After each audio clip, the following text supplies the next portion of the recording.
disent pas tous les jours je suis. Mais je dis leur vision du monde, leur éthique, tu vois. Je dis pas que eux ils se frottent les mains en disant nous allons utiliser tel mot. Non, pas du tout. On réexplique jamais le concept de VDJ. On s'en fout. Ouais, je crois. Attention, ne nous faisons pas avoir collectivement. Cool. Salut. Bon, on y va ? Ouais. Eh ben salut. En fait, j'avais déjà commencé littéralement. Tu l'as fait de manière semi-caricaturale, oui, donc j'étais pas sûr. C'est vrai. Bonjour à tous et toutes. Bonjour à... je fais ça. Il n'y a rien qui va. Trêve de bavardage. On va bavarder, mais d'autres choses juste. Oui. Donc c'est pas du tout une trêve dire en intro. C'est pas du tout une trêve de bavardage, mais on va parler d'une trêve. Waouh. Ouais, la transition est un peu bancale. Mais... Non, c'est parfait. Vraiment. Eh ben, on t'écoute. C'est parti. Vous écoutez Vacarme des jours, VDJ pour les intimes. Un podcast pour penser l'actualité entre potes. Un podcast de Motus et Langue Pendue, média pirate autoproclamé journal intime de la société. On le demandait depuis 15 mois. Dans des articles, tous les samedis en manif, dans des conférences, dans des discussions entre amis, ou même le soir dans notre lit, la boule au bide parce que, pas si loin, des gens n'ont pas le droit d'exister chez eux, sur leur terre, sur leur propre territoire. 2025 nous a apporté des saluts nazis, des inondations en Bretagne et des incendies à Hollywood, mais aussi un cessez-le-feu à Gaza. Le 15 janvier dernier, un accord placé sous l'égide des États-Unis, du Qatar, de l'Égypte a été approuvé par Israël et le Hamas, ainsi que l'ensemble des organisations palestiniennes qui prennent ce genre de décision. Il est entré en vigueur le dimanche 19 janvier à 10h15 très précisément. Évidemment, cette annonce a provoqué des scènes de liesse en Palestine et aussi ici à Paris où à République des centaines de personnes se sont retrouvées pour faire la teuf. Et même si je suis fan des teufs et des victoires, j'ai eu envie de me poser sur ce gros événement dans cette chronique pour savoir si c'est bien ce que c'est, un gros événement. Sur le média, on a passé les 15 derniers mois à se mobiliser autant qu'on pouvait pour donner une lecture juste et digne de la situation en Palestine. Et avec Mar, on s'est dit qu'on vous devait une clôture, ou pas, de cette séquence en bonne et due forme. Une partie importante de nos vies a été marquée par ce génocide. Et personne, ici comme là-bas, n'en ressortira indemne. Alors concrètement, est-ce qu'on va arrêter de parler de Gaza maintenant ? D'abord, ce cessez-le-feu, il consiste en quoi ? Jean-François Corti, qui est chercheur mais aussi président de Médecins du Monde, explique ça dans une interview. Il est essentiel de souligner qu'il s'agit d'une trêve et non d'un accord de paix. Cette trêve particulièrement fragile est prévue en plusieurs phases, théoriquement 3. D'abord, la libération progressive des otages et l'entrée d'une aide humanitaire, puis, selon l'évolution des négociations, 2 autres phases visant une stabilité durable et la reconstruction. Toutefois, aucune perspective politique solide n'a encore été dégagée. Les grandes questions liées aux causes profondes du conflit, comme la colonisation active en Cisjordanie ou à Jérusalem-Est, restent en suspens. Donc, d'après ce que je lis, il faut voir ce cessez-le-feu comme un répit. Contrairement à ce que beaucoup ont célébré, et même si je comprends cet élan, rien n'est terminé. Et la paix, elle a même pas commencé. Je crois que c'est important, et évidemment, c'est le travail de journalistes et de chercheurs, et non pas des premiers concernés qui ont le droit d'exprimer leur soulagement et leur joie de retourner chez eux, de restituer un état des lieux qui permet de ne pas oublier, de ne pas passer à autre chose, et de considérer tout ce qu'il se passe comme un symptôme d'une maladie profondément ancrée dans nos sociétés. Et oui, je parle bien encore une fois du logiciel colonial. Cela dit, ce que l'on peut célébrer de ce répit, c'est évidemment la possibilité pour les Palestiniens de retourner chez eux, à Gaza, de retrouver un semblant de leur vie, enfin surtout pour constater les dégâts et faire le deuil de ce qui a été et ce qui n'est plus, infrastructure, habitude, comme être cher. Ensuite, un point non négligeable, c'est que les humanitaires vont enfin pouvoir accéder aux lieux. C'est pas une victoire que de se réjouir de ça, il me semble, parce que c'est quand même un droit fondamental de plus qui avait été bafoué avec l'impossibilité pour les humanitaires, les journalistes et les juristes de faire leur travail, à la fois de soins et de réparation. On rappelle que pendant les 15 derniers mois, plus de 90% de la population a été déplacée, plus de 60% des infrastructures essentielles ont été détruites, c'est-à-dire les universités, les hôpitaux, etc., et plus de 80% des habitations. Au moins 20 hôpitaux sont complètement hors d'usage, alors qu'il n'y en avait que 37 opérationnels avant le 7 octobre 2023. 47 000 Palestiniens ont été tués, dont un nombre terrifiant d'enfants. Et encore, le décompte officiel ne peut évidemment pas prendre en compte tous les disparus et les corps encore sous les décombres auxquels personne n'a pu accéder depuis des mois. Tous ces chiffres sont donc largement sous-estimés. Les conditions de vie à Gaza sont indignes, y compris psychologiquement. Amnesty International, Human Rights Watch et des centaines d'ONG ont qualifié cette période de génocidaire. On rappelle qu'on parle d'une politique d'élimination systématique et disproportionnée de la présence du peuple palestinien sur la majeure partie de son territoire. Or, la plupart des commentateurs occidentaux, dont la majorité se réjouissent hypocritement aujourd'hui, n'ont pas changé leur manière d'en faire le récit. Celui d'une guerre de représailles entre deux parties, un État et des terroristes de l'autre, jusque dans les titres annonçant le cessez-le-feu, ou plutôt la fin de la guerre entre Israël et le Hamas. Un titre correct, d'après ce que je comprends, aurait plutôt été « Le droit humanitaire est enfin rétabli à titre provisoire dans le cadre de 15 mois de génocide en Palestine, 18 ans de blocus illégal par Israël à Gaza et plus de 50 ans de colonisation des territoires palestiniens. » Mais bon, ça n'engage que moi. Amnesty International, dans son communiqué à propos du cessez-le-feu, dit d'ailleurs « Si le blocus illégal imposé par Israël à Gaza n'est pas rapidement levé, ces souffrances vont perdurer. Enfin, des observateurs indépendants des droits humains doivent être autorisés à se rendre à Gaza afin d'obtenir des éléments de preuve et de révéler l'ampleur des violations. Les États tiers ont un rôle crucial à jouer pour mettre un terme à l'impunité d'Israël et rétablir une certaine confiance dans l'état de droit. Le Premier ministre israélien Benjamin Netanyahou a de son côté explicitement déclaré qu'il se réservait le droit de reprendre les bombardements à tout moment, et à l'heure de ce tournage, le 12 février 2025, la trêve est déjà remise en cause, même pas un mois après son entrée en vigueur. Ma réponse donc, vous l'aurez compris, tout comme on s'est pas laissé avoir par la minimisation, voire la criminalisation constante de la détresse palestinienne ces derniers mois, ne nous laissons pas dire que tout ça est fini, juste parce que les commentateurs publics sont un peu lassés du sujet, et d'ailleurs ils le seraient peut-être moins s'ils en avaient parlé correctement. Les Palestiniens, plus que jamais, vont avoir besoin de nous, de notre soutien, et de ce que nous pouvons porter de leur récit. Et pour citer l'illustre terroriste antisémite Nelson Mandela, aucun de nous ne sera libre tant que le peuple palestinien ne sera pas libre.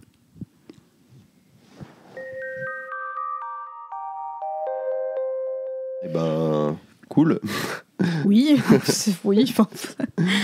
Non, mais en vrai, moi, j'avais envie de repartir pour la discussion de ce truc de célébration. Parce que je trouve que c'est quand même une question assez délicate. Aussi parce que on a vu beaucoup de scènes de liesse en Palestine, et tout de suite il y a eu aussi énormément de penseurs et de penseuses occidentaux qui ont dit attention, enfin comme tu le dis un peu dans ta chronique, en fait c'est pas fini et tout. Et en fait de toute façon il y a un truc très bizarre à observer ce conflit depuis notre petit confort à nous tout le temps, parce que en fait on est en train de commenter une horreur absolue à laquelle on a accès en direct et à laquelle on sait que notre pays participe par ailleurs. Du coup, c'est aussi pour ça que enfin, j'ai l'impression que c'est très présent et tout, et qu'on en parle par exemple plus que aussi ce qui peut se passer au Congo, au Soudan, même si là on en parle de plus en plus parce qu'on a aussi des implications. Mais bref, tout ça pour dire que du coup, il y a une espèce de décalage où on se retrouve de toute façon en permanence à juger ou à parler d'une situation sans avoir la possibilité d'y avoir ne serait-ce qu'un tout petit peu accès dans notre corps, quoi, et de comprendre ce qui s'y passe. Ouais. Et du coup, en fait, je pense qu'effectivement, c'est sûr que, et surtout, a fortiori, les chercheurs et les chercheuses et tout, leur parole, elle est importante pour dire, en fait, ça n'arrête rien et tout. Et en même temps, c'est aussi important d'être à l'écoute du peuple palestinien qui est sur place, qui se réjouit, et de laisser une place aussi à cette réjouissance, quand même, dans toute l'horreur que ça comporte. Ouais, je suis assez d'accord avec toi, et je pense qu'il faut le replacer aussi dans le contexte, parce que au moment où on enregistre ce tournage, la trêve elle est tellement remise en cause, et enfin d'ailleurs peut-être que les bombardements et tout vont reprendre à Gaza d'une minute à l'autre limite, parce que pour donner le contexte, du coup, en ce moment le Hamas refuse de continuer à libérer les otages israéliens, c'est l'accord de la trêve en fait, de faire des échanges d'otages. Et d'ailleurs il y a eu tout un débat sur le mot otage quand c'était du côté palestinien. Apparemment c'est pas des otages s'ils sont palestiniens, mais bref. Et en fait le Hamas refuse de libérer ses otages parce que Netanyahou n'a pas respecté les termes de l'accord. Il a continué à bombarder, à mettre ses troupes, etc. Pas directement à Gaza, mais en Cisjordanie, au Liban, etc. Et je sais plus pourquoi je dis ça du tout. Tu disais, du coup, c'est tellement remis en cause que c'est aussi important de le dire aujourd'hui. Donc, quoi. En fait, non, mais je dis ça parce que aujourd'hui, du coup, la liesse qu'il y a eu au moment de l'accord de ce cessez-le-feu qu'on attendait, en fait, on demandait quand même ça dans toutes les manifs et tout, ça paraît un peu loin. Mais au moment où ça a été annoncé, moi, ça a été ça, ma réaction, ça a été tout de suite de me dire... Ça me paraît étrange que tellement d'horreur, etc., en fait, on puisse se réjouir que juste il y a un accord qui mette un terme à ça. Mais après, en allant sur les réseaux sociaux, j'ai vu énormément de vidéos de Palestiniens qui faisaient la fête, qui se retrouvaient, qui pouvaient rentrer chez eux et tout. Et je me suis dit, mais en fait, je suis là sur mon petit piédestal, j'analyse le truc comme une situation géopolitique avec des lunettes de lecture de comment le colonialisme s'incarne, mais en fait c'est très concret pour des gens et du coup ça pose aussi des questions de même nous en défendant ce qu'on défend et tout. Quand on analyse de manière distanciée et froide ce qui se passe là-bas avec des termes un peu grandiloquents et tout, bah on porte aussi on perpétue ce truc occidental d'être un peu les maîtres à penser, on analyse toutes les situations, on commente, et c'est vrai que ça pose aussi des questions, quoi. Ouais, il y a ça, il y a aussi le fait que de toute façon on n'a pas directement accès à ce qui se passe là-bas dans notre chair, et du coup ça nous coupe forcément aussi d'un certain aspect de la réalité, tu vois, même si c'est important, même si ça peut être très pertinent de dire des trucs avec recul. Et juste pour préciser ce truc que tu disais entre prisonniers, otages, c'est juste que y a plein de gens qui refusent l'utilisation du terme otage pour les prisonniers, pour les otages du coup palestiniens, parce que c'est des prisonniers administratifs, quoi. Donc en fait ils n'ont pas été raflés comme le Hamas a chopé des Israéliens pour les emmener, et donc ça serait pas des otages. Mais on joue en fait sur ce mot-là, alors qu'en réalité, les prisonniers administratifs, des fois, très souvent, ils sont enfermés sans aucune raison. Et du coup, de fait, en fait, ils servent d'otages. Leur fonction aussi, c'est ça. Tu vois, dire en fait, on peut vous enfermer et on peut choisir de ne pas vous libérer sans aucune raison. C'est exactement le même principe que retenir des otages, quoi. Oui, et puis même, il y a plein de ces soi-disant prisonniers, etc., qui sont par exemple des enfants. Oui. Donc en fait, il y a un moment aussi où et ce qui est super choquant, c'est que, je sais plus sur quelle chaîne ça a fait débat, mais en gros, il y avait un bandeau qui disait les otages palestiniens, qui utilisait ce terme, donc d'otages, et en fait, ça a fait tellement un tollé que la chaîne... C'était sur France Info. Sur France Info, carrément. Enfin, oui, c'était une grosse chaîne, quoi. Et carrément, la chaîne s'est excusée, a dit que c'était une erreur inadmissible, machin, etc. Et en fait, c'est là que tu vois à quel point les termes qu'on pose sur le débat, mais cesser le feu ou pas et tout, il y a toujours ce problème-là.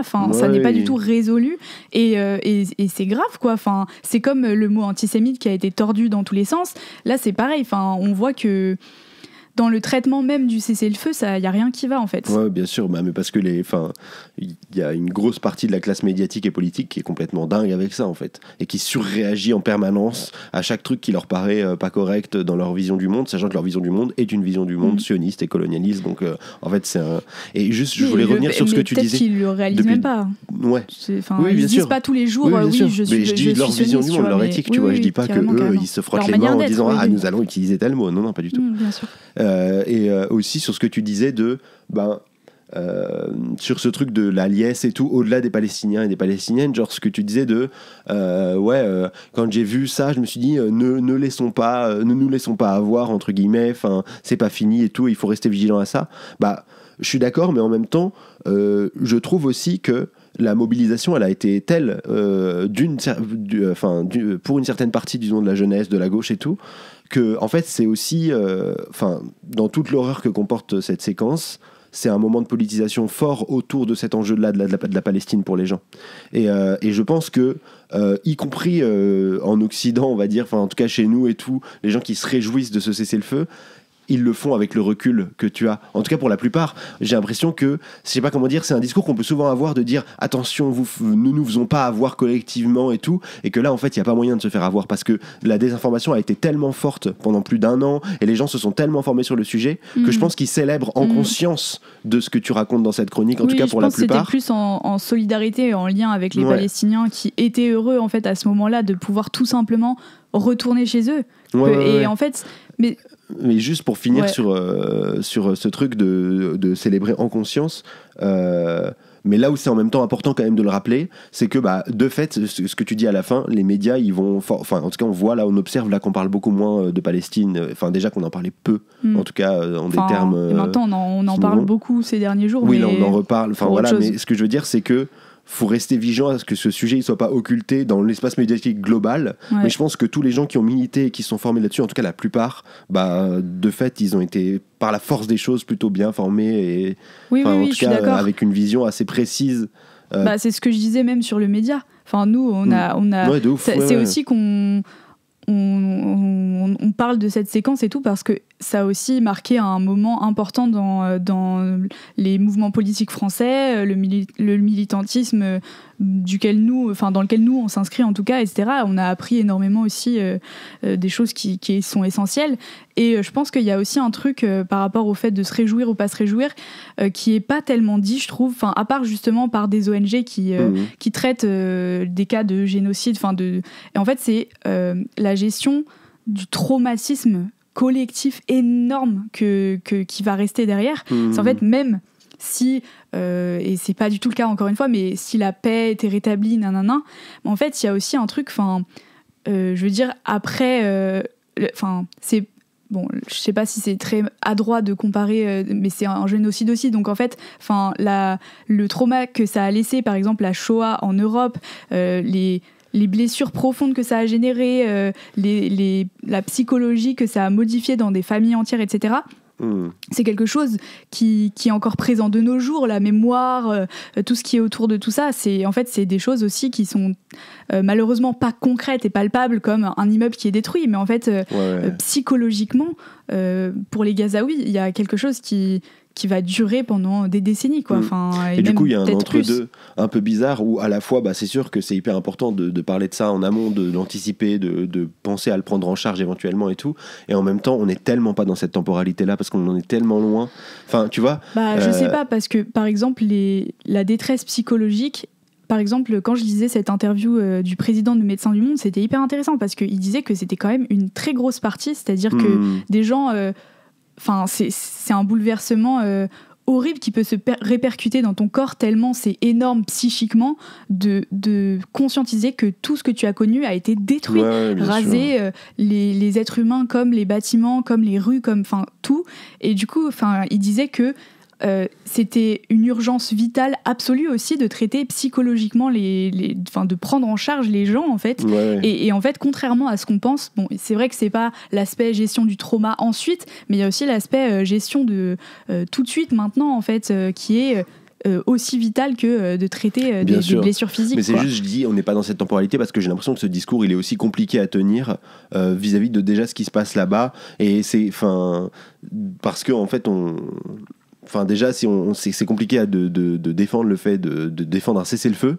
Donc en fait, défendre une gestion par des professionnels, tu vois. Non, mais par exemple, le fait que les humanitaires puissent avoir accès au territoire, ça par exemple, ça a permis et que les gens puissent ne serait-ce que retourner sur l'endroit où leur maison a été détruite, retrouver les corps, etc. Ça fait partie de cette prise en charge qui effectivement fait que le cessez-le-feu, la trêve qu'il y a eu était quand même importante pour ça. Et maintenant, on voit que en ce moment, quand même, on peut en parler un peu. Il se passe d'autres choses absolument terribles. C'est que non seulement les bombardements vont peut-être reprendre et Netanyahou ou Trump, je sais plus lequel des deux, mais promet un enfer. Je crois que c'est Trump en plus qui promet un enfer si jamais les otages sont pas rendus, etc. Enfin bref, avec des mots qui indique clairement que le génocide va se poursuivre.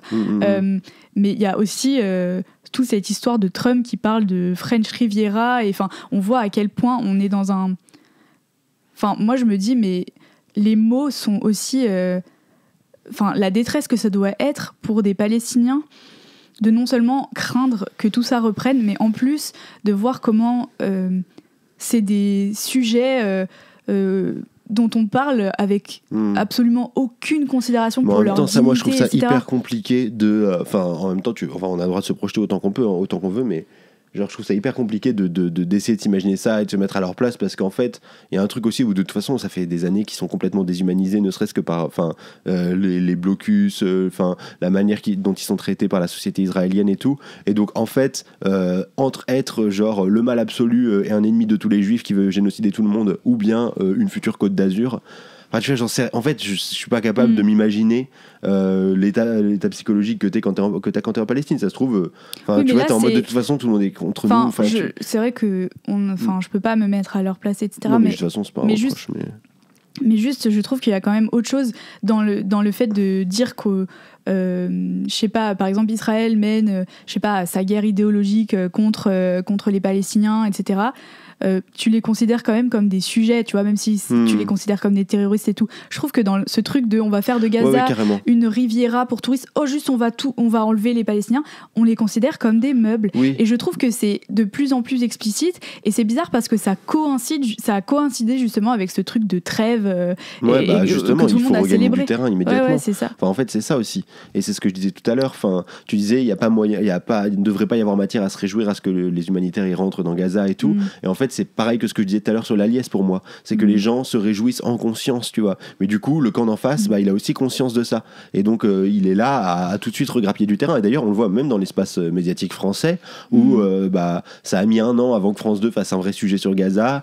Ça a commencé à arriver un petit peu. Et là, maintenant, il y a eu le truc sur France Info, là, tu sais, justement, qui a été un peu comparé avec le truc des otages, parce que c'était, je crois, 1 semaine et demie ou 2 semaines après, où ils ont parlé de colons palestiniens, en reprenant peut-être les mots de Trump, ou je sais plus, où ils étaient en mode, donc les pays arabes qui seraient disposés à accueillir des colons palestiniens pour la paix dans la région, est en mode, mais c'est hallucinant. Et après, là, ils ont supprimé le truc parce qu'ils se sont pris une sauce sur les réseaux, parce qu'en fait, c'est de la déportation pure et simple, là, si on prend des gens et qu'on les légale. Enfin, tu vois, c'est pas du tout des colons. Enfin, et là, c'est encore ce qu'on disait tout à l'heure sur les mots dans le débat qui ont en fait qui portent des sens hyper importants. Mais je trouve que ces mots se sont encore plus permis une fois qu'on a dit la trêve, tu vois. C'est la trêve et tout. Du coup, maintenant, on passe à autre chose que de parler de la guerre. Maintenant, on parle de qu'est-ce qu'on va faire de Gaza, comme si c'était à notre disposition. Mais parce que la manière qu'ils ont de penser, encore une fois, elle est sioniste, elle est colonialiste.